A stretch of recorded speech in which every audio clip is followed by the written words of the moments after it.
সেখানে আপনি পদত্যাগ করছেন, কী হয়েছিল সেটা, কেন পদত্যাগ করলেন?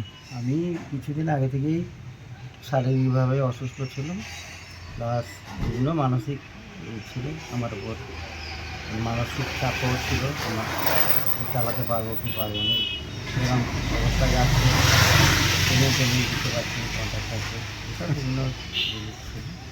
সেখানেই ভাবলাম যে যখন চালাতেই পারছি না আর শরীরও ভালো না, ছেড়ে দেওয়া যায়। মানে রাজ্যে পালাবদল হওয়ার পরেও অসুবিধা হচ্ছিল কাজ করতে? জনাদেশ আগের দিকে, যাদের দিকে জনাদেশ আছে তারাই করে, এটা মনে হয়। আজকে কি বোর্ড মিটিংয়ে সেটা পাস হয়েছে? হ্যাঁ, পাস হয়ে গেছে।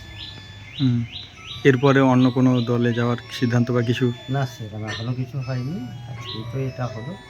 এবার আমাদের আর যারা কাউন্সিলররা আছে সবার সঙ্গে কথা বলি, বলার পর তারপরে পরবর্তী সিদ্ধান্ত হবে। ঠিক আছে, আপনার নাম? বৈদ্যনাথ সিনহা, প্রাক্তন পৌর প্রধান। ঠিক আছে, থ্যাংক ইউ।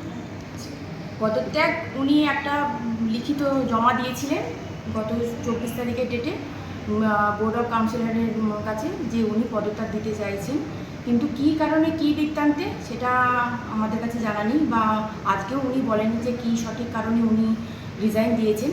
তবে আজকে বোর্ড অফ কাউন্সিলরের মিটিং ছিল, এবার ওই মিটিংটা নিয়ে অনেকে অনেক রকম কথা বলেছেন যে এটা আজকেরটা এইভাবে গৃহীত হওয়া যায় না, কিন্তু যেটুকুন অ্যাক্ট অনুযায়ী, মিউনিসিপ্যাল অ্যাক্ট অনুযায়ী দেখা গেছে যে সঠিক নিয়মেই ওনার এই পদত্যাগ গ্রহণ করা হয়েছে, এবং সর্বসম্মতিক্রমে বেশিরভাগ কাউন্সিলরই সেখানে সাইন করেছেন, কিছু একজন দুজন বাদ দিয়ে, আর নাহলে সেটাকে অ্যাকসেপ্টেন্স করেনি।